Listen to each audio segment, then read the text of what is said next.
working? No. Yes? Oh, it's working. Really? There's a switch. Yeah, it's working. Welcome everyone. So the purpose of these workshops with Stochelo that we cooked up together with Stefan was that to play a Django solo. So he's going to play a Django solo, and to talk a little bit how it inspired his own playing, how it informed his own ideas on solos. But in fact, we can talk about everything, of course. I mean, any question you might have for Stochelo about his technique, about his approach to soloing over chords, we're here to answer it. I'm just here to help, because maybe you know we have the Rosenberg Academy together, and I've been studying Stochelo's playing with 3 or 2 cameras for many years now, and I pretty much know all his secrets. Even though I can't apply them myself, I know it. So Stochelo chose for today. He chose the solo of "I See You in My Dreams," Django solo. So we're gonna play it for you.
So,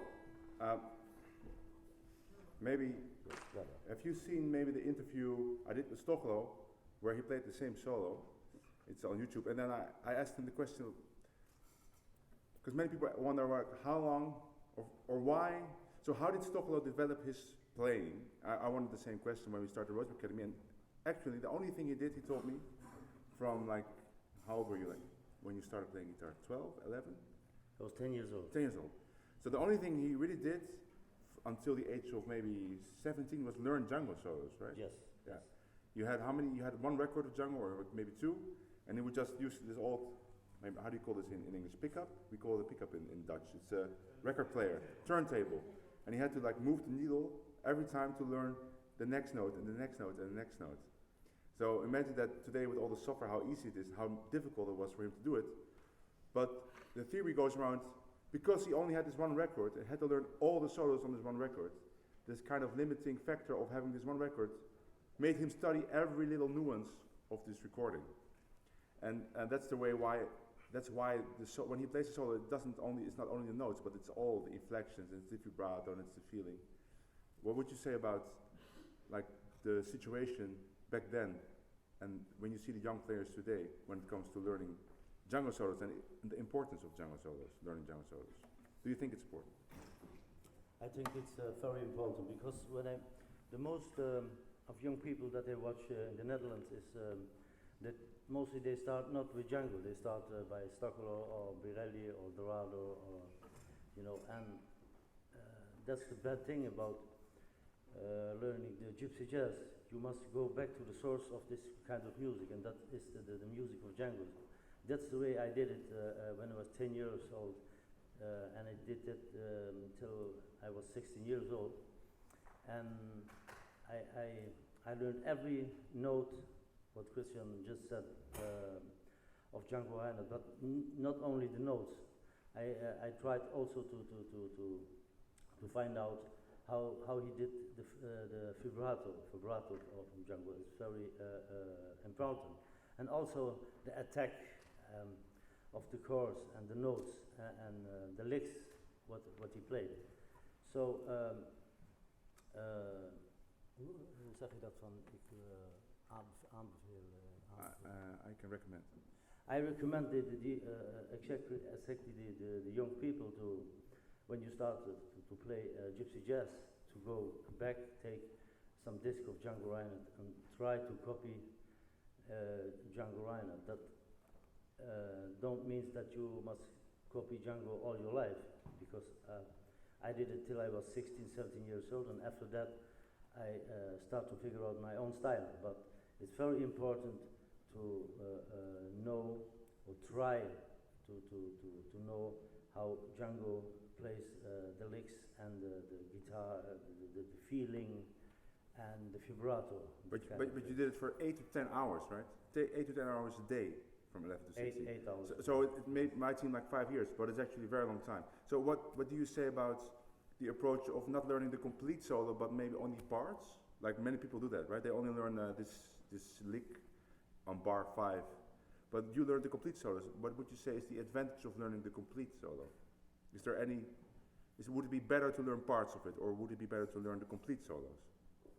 I think it's better to learn the complete solos, and after that, if you learn the complete solos, you can play some of the licks from that kind of solo from Django. That's what I'm doing actually also now. Of course. When I play with the Rosenberg trio, also I just take some licks from some kind of. But after you learn it, so what would you say to people who say, yeah, but you still play the solos with 4 fingers? And Django, some people say you can only get the Django sound if you use 2 fingers. That's not true. No, okay. No, because Django is Django, and he sometimes I think by myself that Django also think maybe it was better to play with 4 fingers. I think by myself Django maybe think about that. Yeah. But it was a handicap for him. So and maybe it's of course this handicap that he discovered this great gypsy jazz style. That's what I think. Yeah.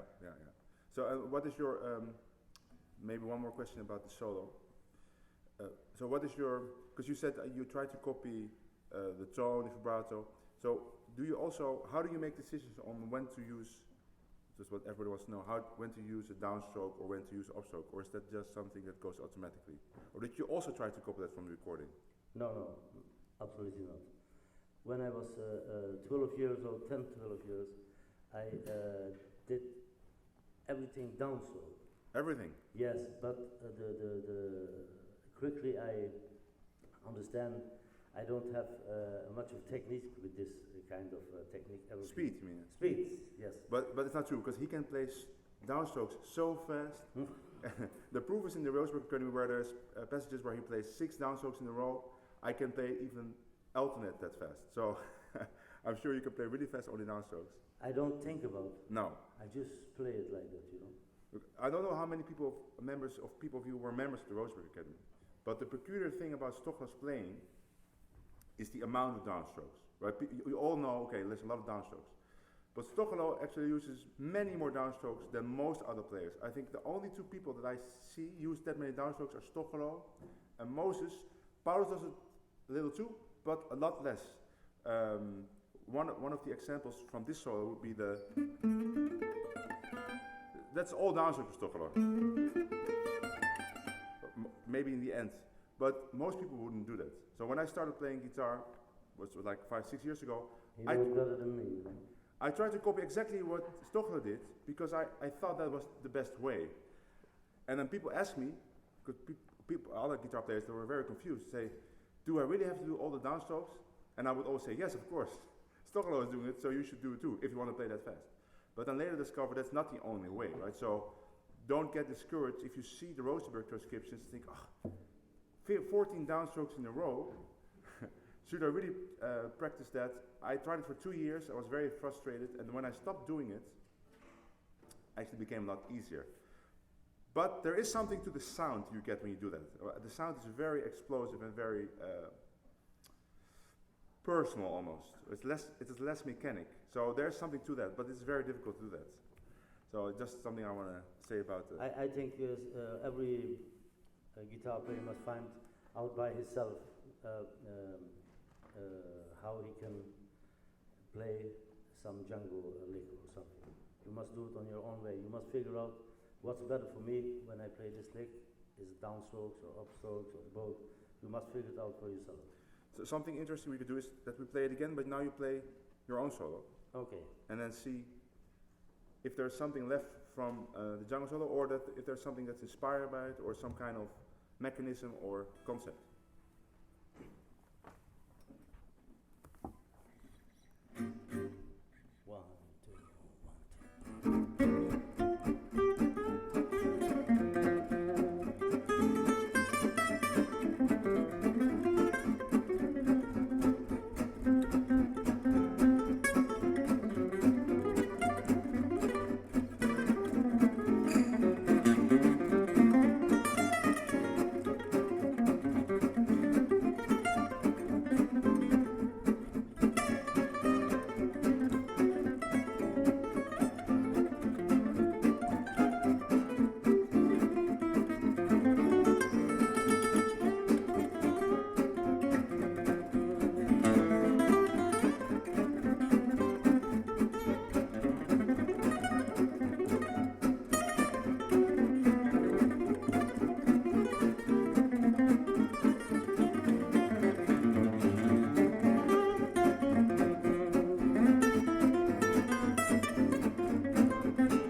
Got all of that? It's different. It's different. So the one thing that I always notice when I see Stochelo play, and it sounds easy, but it's actually very difficult to pull off, that there's a lot of diminished runs in this play, a lot of diminished runs. I always like to say it's like, maybe it's like 80%, but when I do that, it sounds like I'm doing a lot of diminished runs. And when Stochelo does it, it sounds very lyrical. So I would say, I don't want to say trick because it sounds disrespectful, but if there is a trick, I think there's a trick to anyone's playing, maybe except for Beretti, also or the trick might be that there is no trick to his playing. But the trick to Stochel's playing is that he found a way to be very lyrical with diminished arpeggios. So if you wanna, the first step to achieving this kind of sound is getting familiar with the diminished arpeggios. And I think Stochelo's fingering for diminished arpeggios is, I mean, I'm very used to it, but I see there's different ways of playing diminished. Like Django plays diminished like this. Right, so that's always this, but then maybe let's do it with my third finger. So it's 2 notes per string, and then you have to skip, of course, a fret on the B string, and then you have the Angelo the bar system, which is this system. You get this 1 4 2 1 4, and the same fret. But Stochelo's system starts like Django, but when he hits the G string, the third finger has this thing here, and I think that enables him to play it so very fast, and then you get this. Can you do that?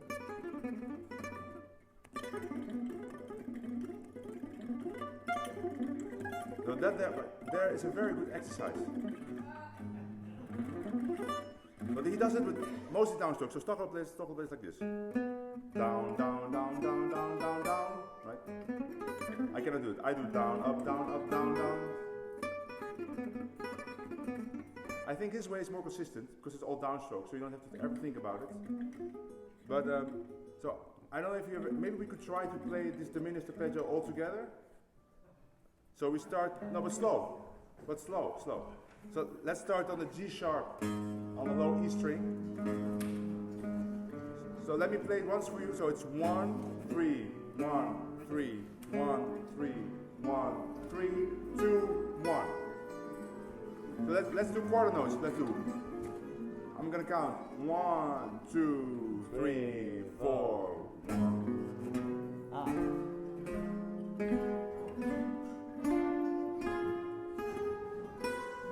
One more time. 1 2 3 4. 2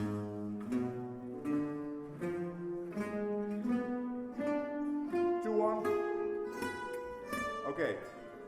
Now we go do the same thing and we go back. We go back the same way. Yeah? So we go up and back. 1 2 3 4. No, so we start down and then we go back. 3 4.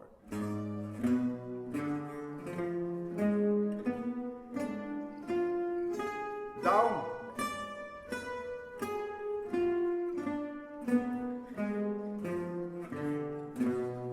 Very good. So now let's play the same thing but only on the highest 4 strings. So we start on the G sharp 1 octave higher. This one. On the D string with the first finger. And we play 1 3 1 3 2 1. And then we're gonna play it up and down in 8 notes, so a little bit faster. So we do 3 4.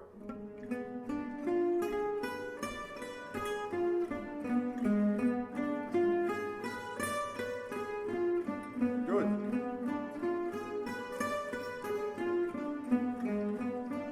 Okay, good. Let's make it triplets. Let's do. So it's gonna be difficult, but just try the best because you can do it practice at home. We're gonna do 3 4 da ba da ti ti ti da da do 1 2 3 1.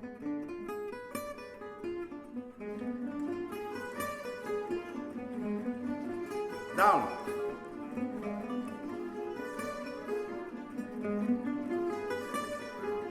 Okay, so that's the exercise. Every day at home for 10 minutes. So you can do it like this, you stay at the same. Or you can, instead of hitting the D, you can go 3 frets higher.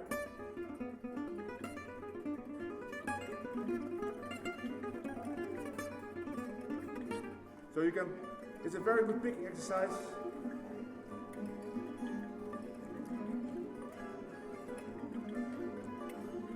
Good, great. You can practice at home. Als jij wat te zeggen moet je...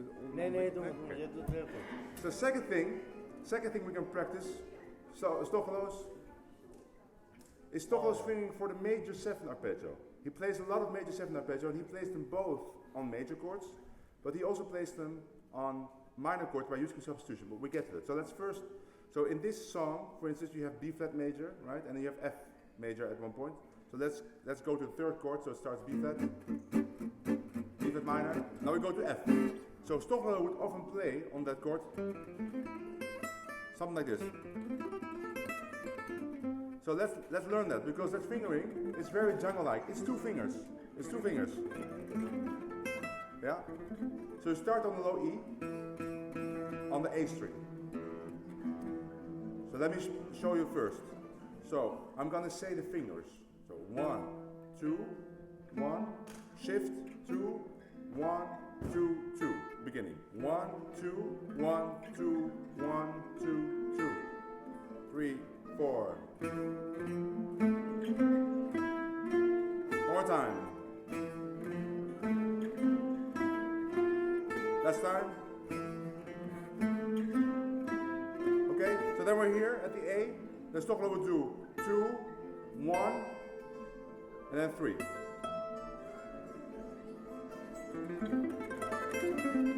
And then we have the whole arpeggio. So let's do that together. 1, 2, 3, 4.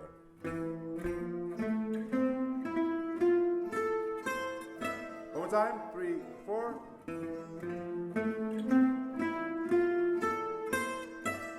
Okay, and then the last part is 3, 2, 1. 3, 2, 1, 4, 1, 1, 3, 2, 1. It's in all in the same box.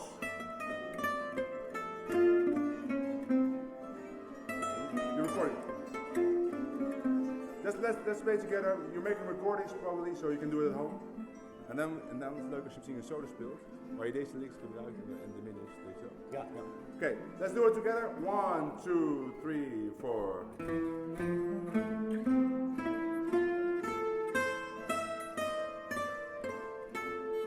One more time. 1, 2, 3, 4.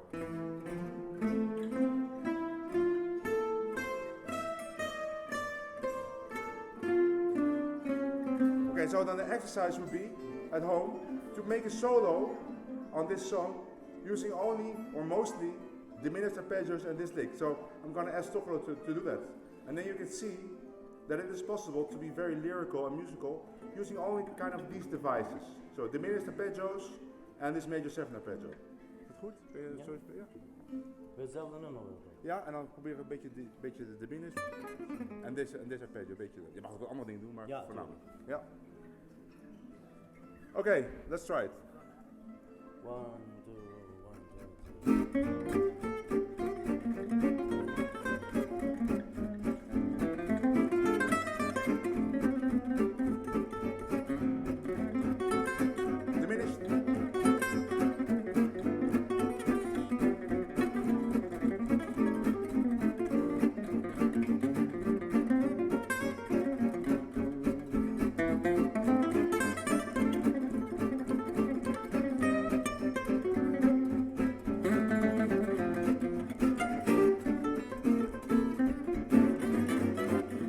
So you see what he did there? He took this lick and started repeating.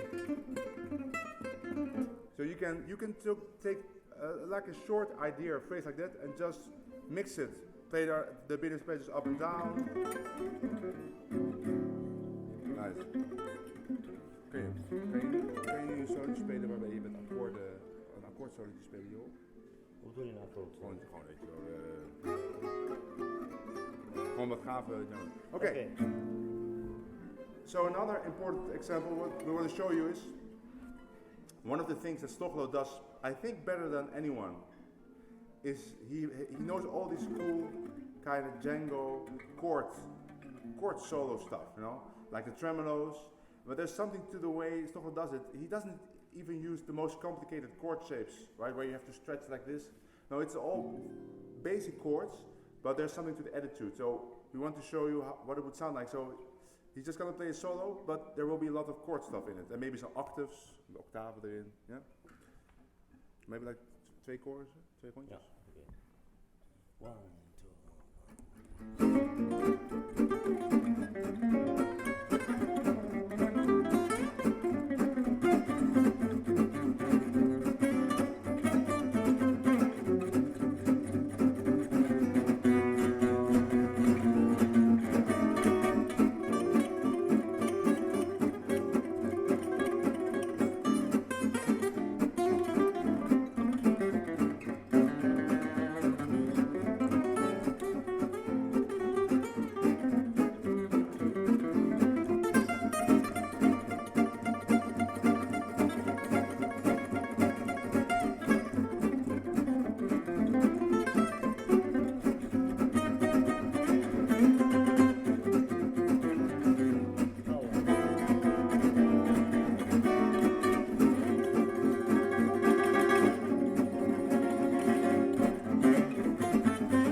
Okay, so you didn't use this chord here. I Oh, hope yeah, you're gonna yeah. use that more. Let's do one more chord where you use that. Okay. 1, 2, 1, 2,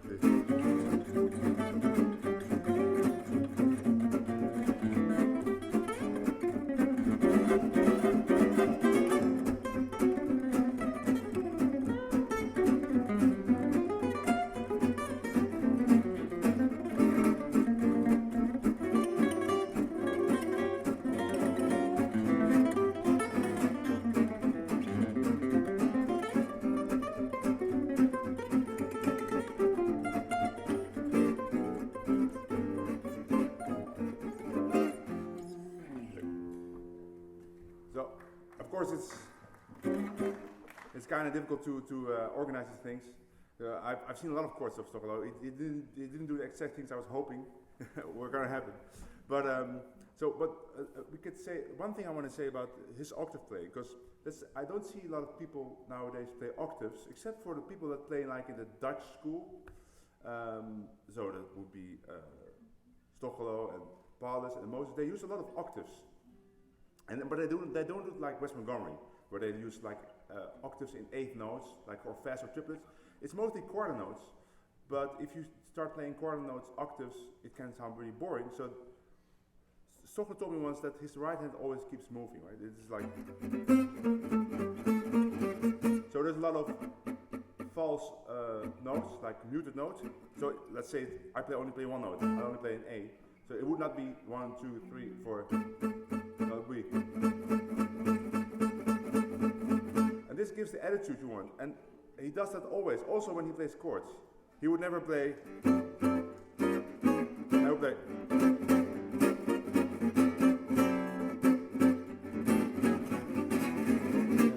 Right? That's the typical Django style. Right. So yeah, Django doet dat ook.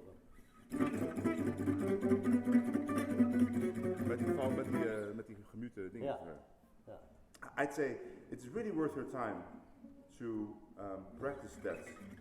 And it doesn't have to be complicated. You can just play major scales if it's a major chord, like things in a major scale, or you can play a bluesy thing. And it's easy to do because you don't have to play a lot of notes, but you have to put the right attitude in. And that's something we can say about his right hand. It's very loose, right? The only way to do all the downstrokes that he's doing is with this very loose kind of machine. There's no tension. When you watch Stochelo's pick hand from this camera angle, you can see that he will let go of his pick every 30 seconds. And he doesn't even realize, I showed you once, and he was like, what? What am I doing? I'm letting it go. How am I not dropping it more?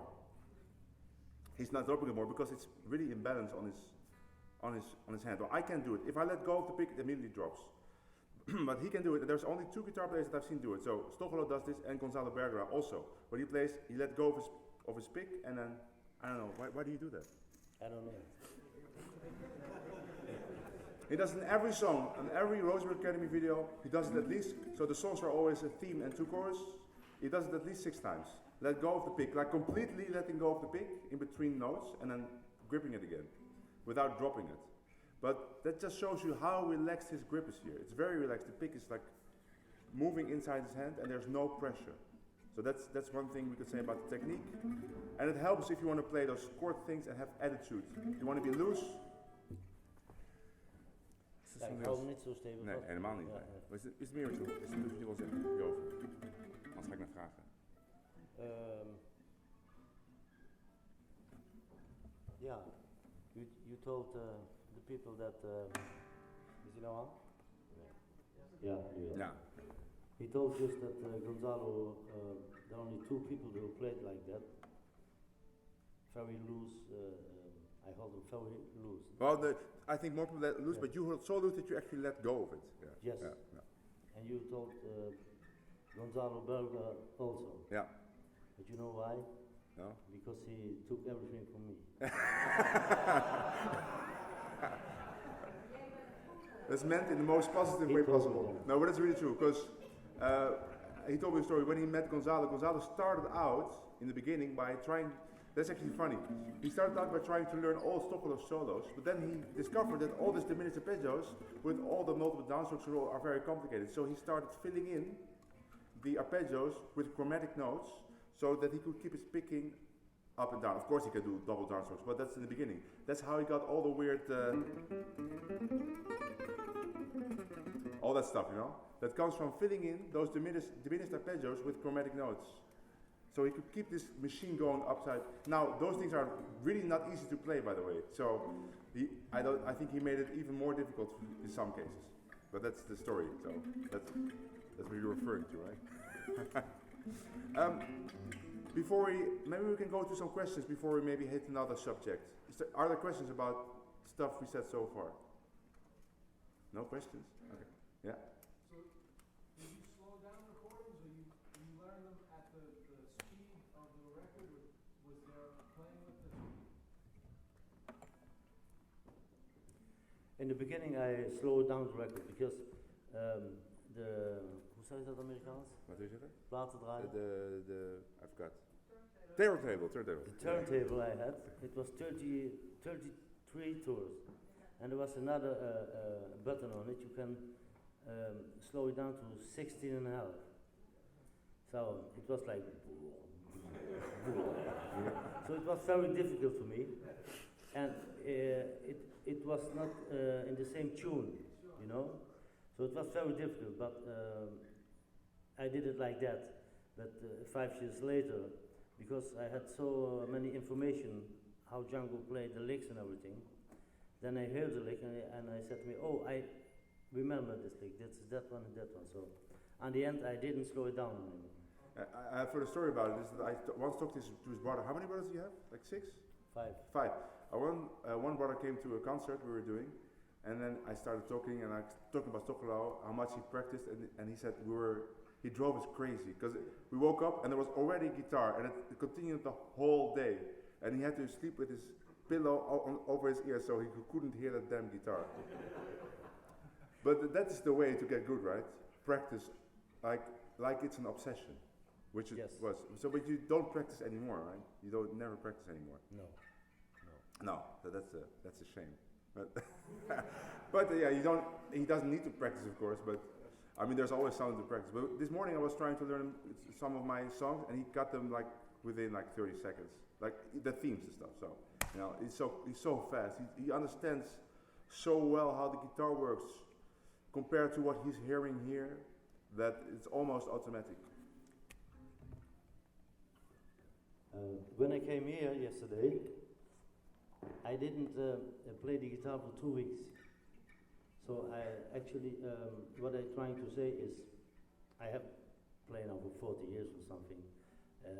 It was 8 hours a day in, day out, day in, day out. And now when I don't play for a week or 10 days or 2 weeks, I have also family, so I have my children, and I spend all the time with my children and family. So, and before I come here, I had no concert for 2 weeks. It was vacation for me, you know. And then I don't play the guitar for 2 weeks. So, and it's amazing that when I play 2 tunes, with some guys, it's back because I have played too much in my life actually. So.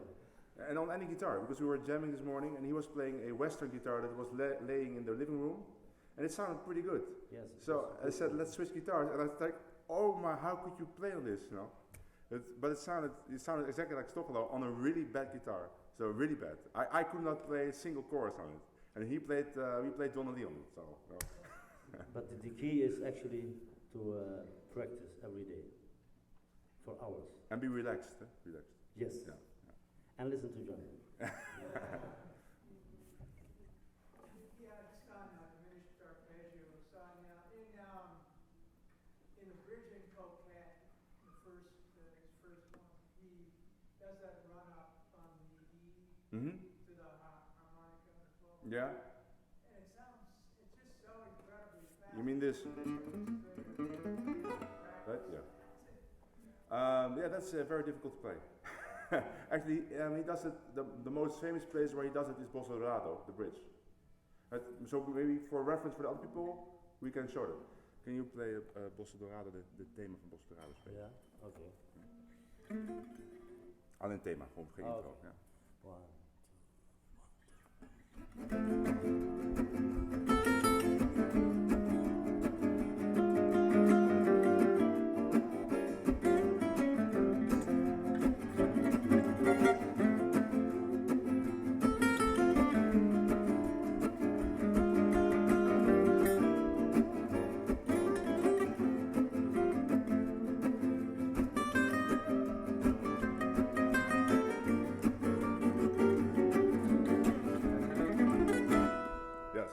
That's it, right?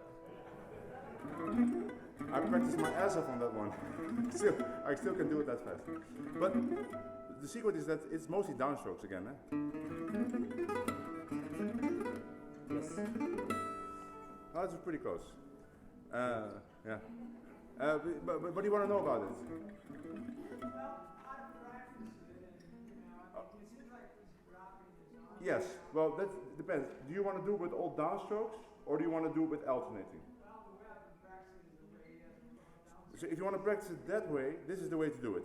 Realize that if you do that, this cell are all like connected, right? Down, down, sweep, sweep. So practice it like that. Practice.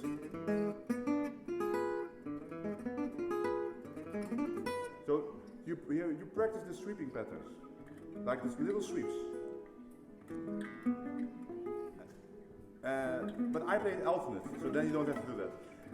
I'd say if you're not used to that kind of downstroke style, don't do that, because it is very difficult to do and you will get very frustrated. It's much easier to play it like that. Yeah, it really is. Maybe you won't get it up to speed, the speed that Stochelo does, but you will get pretty close. Yeah. Op en neer is makkelijk. Ja, het is makkelijk om aan te leren. So, I'll tell you another funny story. I was with Moses and Stochelo in Django Fest Northwest, and I said to Moses, you know, because Moses does the same way. He said, do you know how normal people play, regular guitar players play diminished arpeggio? I said, no. So I did like this. And he was looking at me like I was a magician. He said, do that again? So I was like, it's like, no. He said, Stochelo, come watch this. For them, it's so unusual that people do it like that. They never realized, or Moses never realized, and I think maybe Stochelo didn't realize for a long time, that people don't do that. Not everybody's doing this downstroke thing. Just to show you that there's very few people that do it, so you don't have to do it. There's many people that can play really fast without it. So. Okay.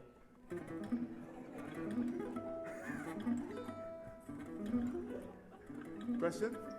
What was the first Django solo that you learned? He's asking what was the first Django solo that Stochelo ever learned. Yeah.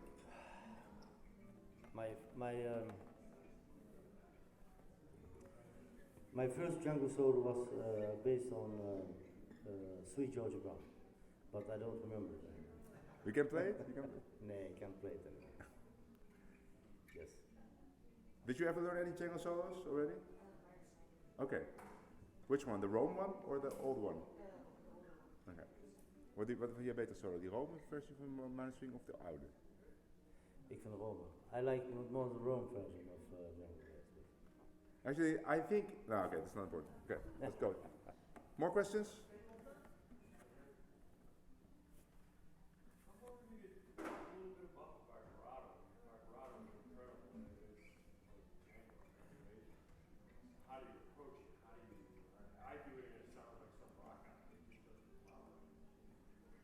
Wat bedoelt je nou? En we weten hoe jij je vibrato doet. Ah, okay. You know, my vibrato is like, I learned it actually, I tried to approach Django. That's the only way, I never approach Django because the vibrato of Django is really unique for me.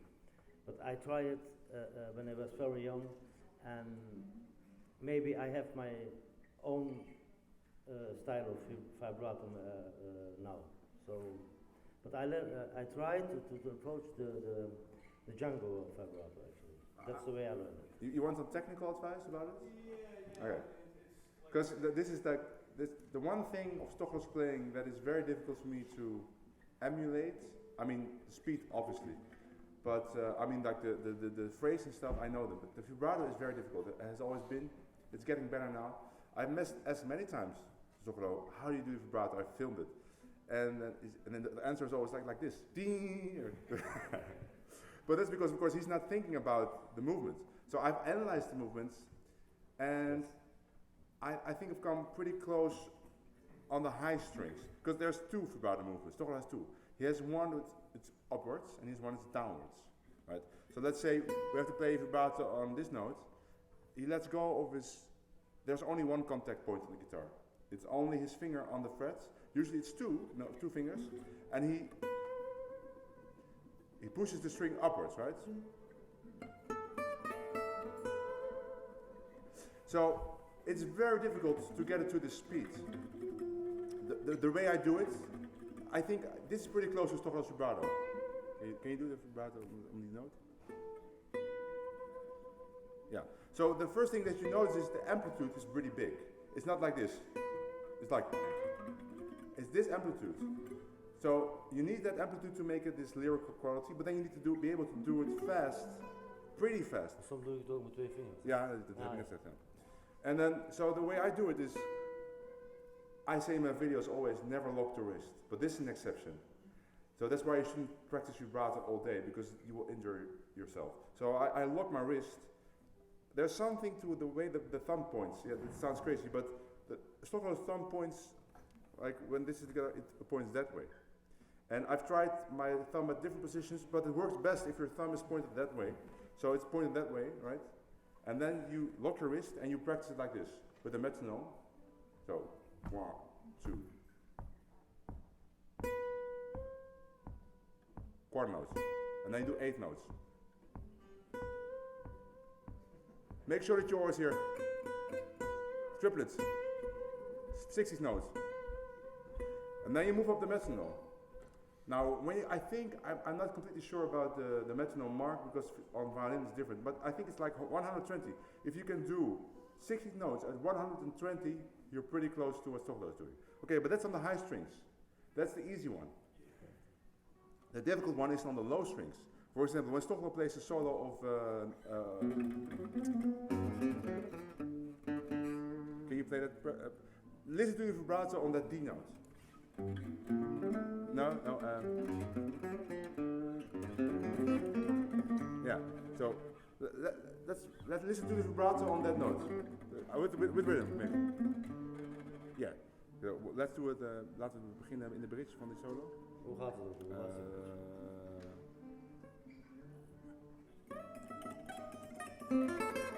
From here.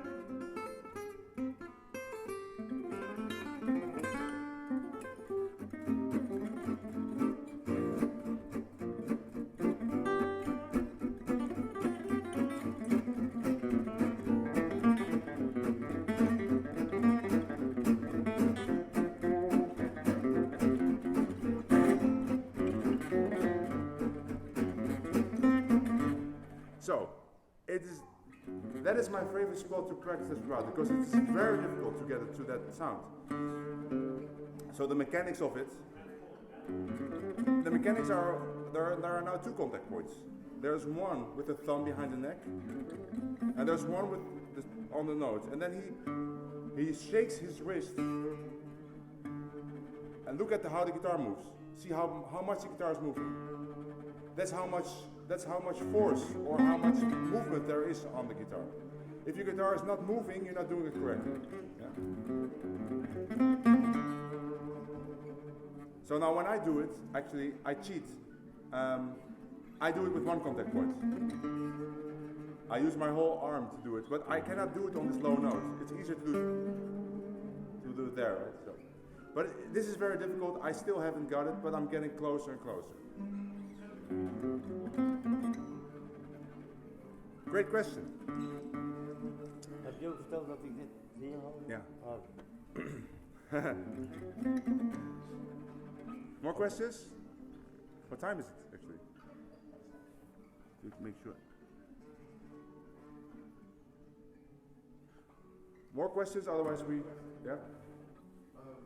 You always sound really good in live performances.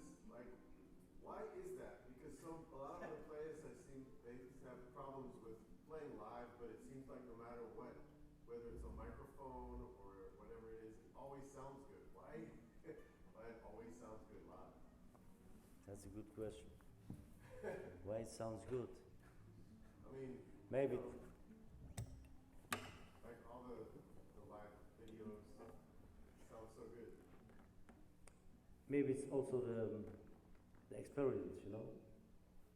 I play now for almost for 30 years with my group, the Rosenberg Trio, and the thing is, when I'm on stage with my group, I just want to give the best all the time, and try to play good and let it sound like a record. And that's the only thing, actually. And a good technician. Technique. Or sound technician. Sound technician. There's no special microphone or preferred No. way to No. No. No. But the other thing, of course, I mean, I started like playing guitar like 6 years ago, so I have a lot of experience with sucking on stage with guitar. It's the opposite, but being pretty good at home, you know. And it's now starting to change a little bit. That it's getting better and better on stage. But the thing I can say about that when you start to sound bad, and it's not only the sound, because I mean he was playing on a really crappy guitar this morning, sounding really good. So I think it's more. The first thing is that you know what you want to say on the guitar. So you know what sounds good, right? You know. So when I will teach him, let's say I'm going to teach him. Do you know giant steps? I know, but I never. So let's say I teach him giant step now. I bet it won't sound as good as if we were going to play minor string, just because he knows what sounds good on minor string. So it will take him maybe an hour to realize what sounds really good on giant steps. So when you see him play live, of course, he's playing mostly things that he knows what is going to sound good. I'm not talking about prepared solos. I'm just talking about what kind of things sound good, what kind of chords, what kind of phrases, what kind of phrasing. That's the first thing. And the second thing is, he's always relaxed. And I noticed this because when I started playing with the Rosenberg Trio as a violin player, I was completely opposite of relaxed.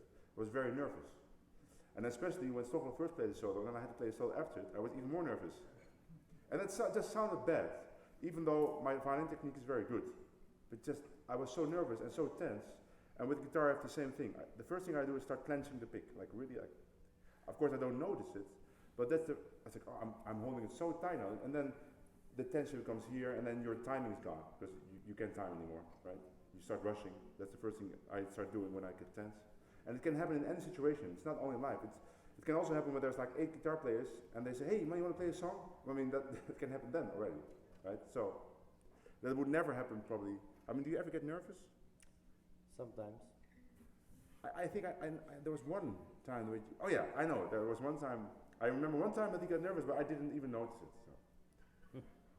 Ja, het was like Django Fest vorige keer toen Django Fest. Was the Django Fest in the Valley that right before we went on stage, we decided that it would be fun to play Honeysuckle Rose with the original solos. But he hadn't played that solo for like 2 years. So while he was playing, he was like, do I remember the next part? And then he got a little tense. He said, I didn't notice it. So, yeah. Good question. I have a question. Are there techniques to use because I find easy to get very tense. Obviously practicing a lot to avoid the tension is a good thing. Are there techniques though, if you get tense, how do you get out of that? The first thing I would do, so Stochelo never gets tense, so I wonder, I don't think you have an answer for that, right?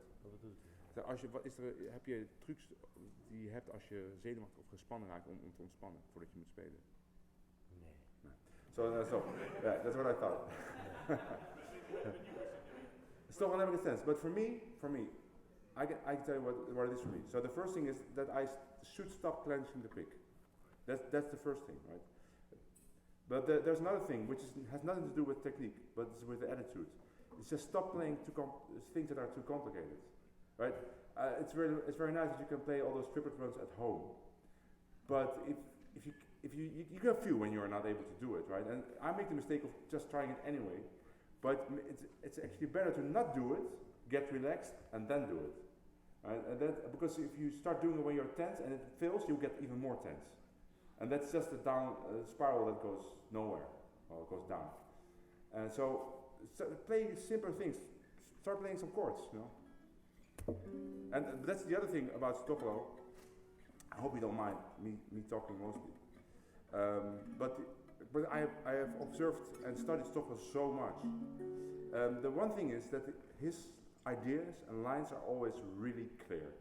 It's never like, was that supposed to be on the beat, or was that the offbeat note, or is he trying to play an arpeggio? No, it's always really clear.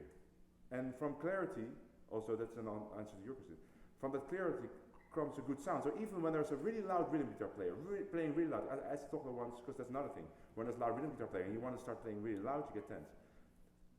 I asked Stochelo, do you ever try to raise your volume? And then he just said to me, well, no, there's a limit to how loud I can play and still be fast. So it's not my problem. If that guy wants to play over me, that's his problem. And so the other thing is when you play really clear lines with clear timing, then you can even hear them when there's a loud rhythm. It's just because the ideas are so clear and so. But it sounds easy, but it's very difficult to do, right? That's just very difficult to do, and that comes with what Stochelo said, experience and knowing what sounds good in which situation. Yes. You want to play out a song? What do you want to play? Huh? Wat wil je spelen? I don't know.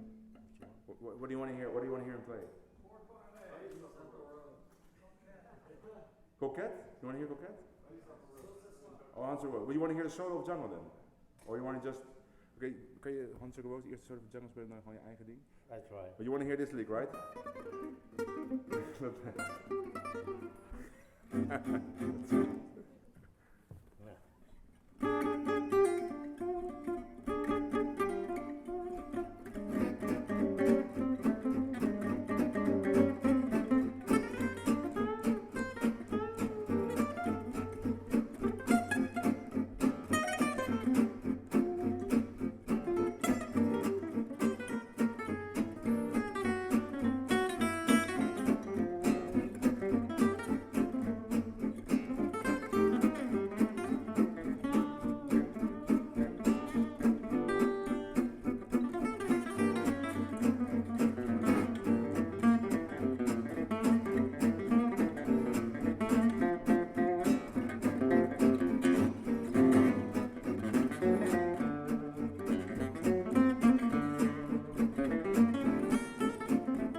I get one thing that Nusha told me once about Hans Rose. I was thinking about when I was playing.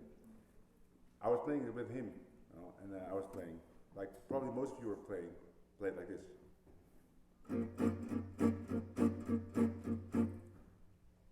He said to me, "Don't play those chords. You should just play this. Just C7." And I said, "Why?" He said, "Because the Django plays like that." But the reason is, when you start doing that, there's much more space, because this is very like, what do you call it? Dwingend. It's very, you're actually making an obligation for the solo player. Well, of course you don't have to do it, but it sounds like you have to play all those chords. But if you just play this, he can make his own decisions on what he wants to do. Play C7, play G minor, play both. And it's just, I don't know, he said it's much more, Nu said it's much more swinging, and it's easier to play even. And then instead of doing, you can do stuff like that. That's about the rhythm, so I say. Let's think about it.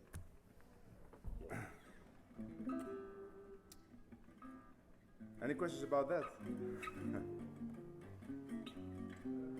What chord choices were you using over when you go to the F there? The tonal part.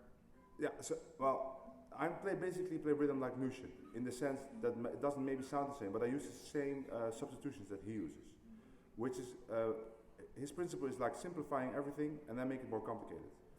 But that's really a good way, because instead of using chords, like all the chords, he's simplifying everything to basically 5-1, sometimes 2, and then just shifting those chords. So on the F, I was mostly playing just 1-5-1-5. Or it doesn't really matter. I can also shift that chord. So you get.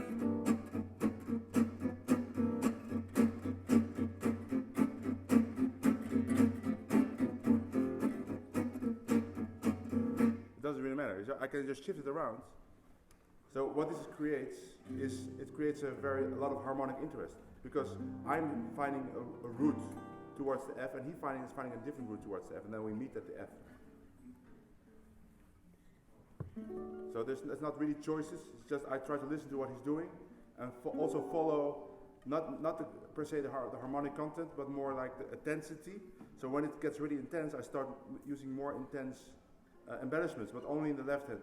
I rarely embellish anything in the right hand, except for playing some shuffle rhythms. But that's not helping him if I start playing all kind of weird chords, because the focus should be on the solo, not on the rhythm.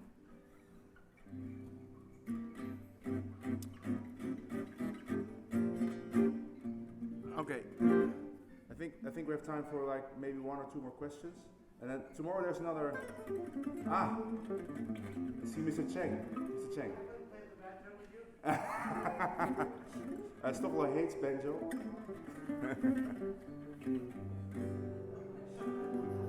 Stochelo, what solo are you going to play tomorrow of Django? I don't know.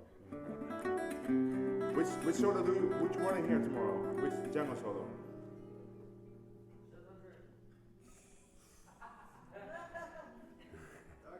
Dark Eyes. Oh, that's a good one. That's a good one. Yeah. Yes, Dark Eyes. Let's do that one tomorrow. Practice a little bit. So maybe time for one more question, and then it's enough for today. Last question. Killer question? No questions? No, we were really clear. Okay then, thank you, and I'll see you tomorrow.